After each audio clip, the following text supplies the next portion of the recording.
Amino acids can exist in different charge states depending on pH. This matters for how proteins fold, bind, and even how molecules move in an electric field. So here I've gone ahead and made a simple pH scale with the left side being low pH and the right side being high pH. And what I'm going to do now is I'm going to draw the structure of the amino acid at low and high pH respectively, and then explain why the structures differ.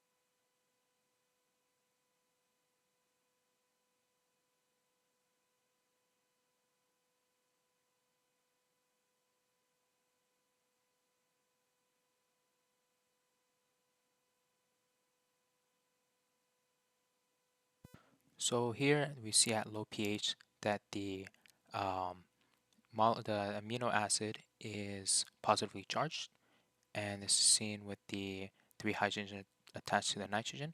And the reason for this is due to low pH being a very acidic environment and thus providing an abundance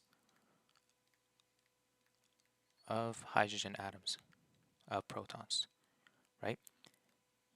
And so at high pH, the compound is negatively charged, and the reason for this is due to the basic environment, which depicts an abundance of OH minus hydroxide ions, right? And so this causes the oxygen to be deprotonated and then giving it that negative charge. And then the nitrogen along the way is also deprotonated and it's in its neutral state at this point. And yeah,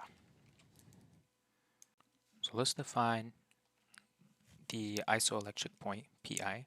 And the isoelectric point is the point where P is the pH, excuse me, sorry, is the pH where net charge on the compound is 0.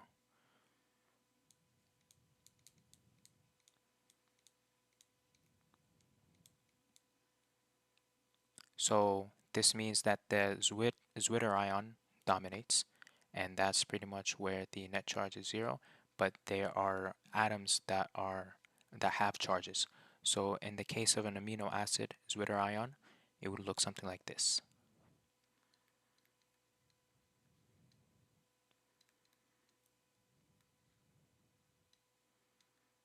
Right, so you have the amino group, which is protonated.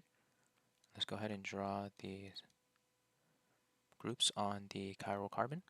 And then you have the carboxyl group, which is going to be deprotonated, right? And so this is a Zwitterion for an amino acid. And um, what we know is that the pKa for the amino group is approximately 9. And for the carboxyl group, it's approximately 2. And these values are what we're going to be using to calculate the isoelectric point Pi. So the way you would go ahead and calculate this for a simple amino acid without an ionizable side chain, so that means there are no atoms in the side chain that can be protonated or deprotonated or have some type of charge. And so the only contributors to the isoelectric point would be the amino and carboxyl group. And so here we said approximately 9 for the amino group and approximately 2 for the carboxyl group. And so the way you would go ahead and calculate this, you'd write Pi is equal to, and all you do, you just take the average, right? So you have 9 plus 2 divided by 2. And that gives you 5.5.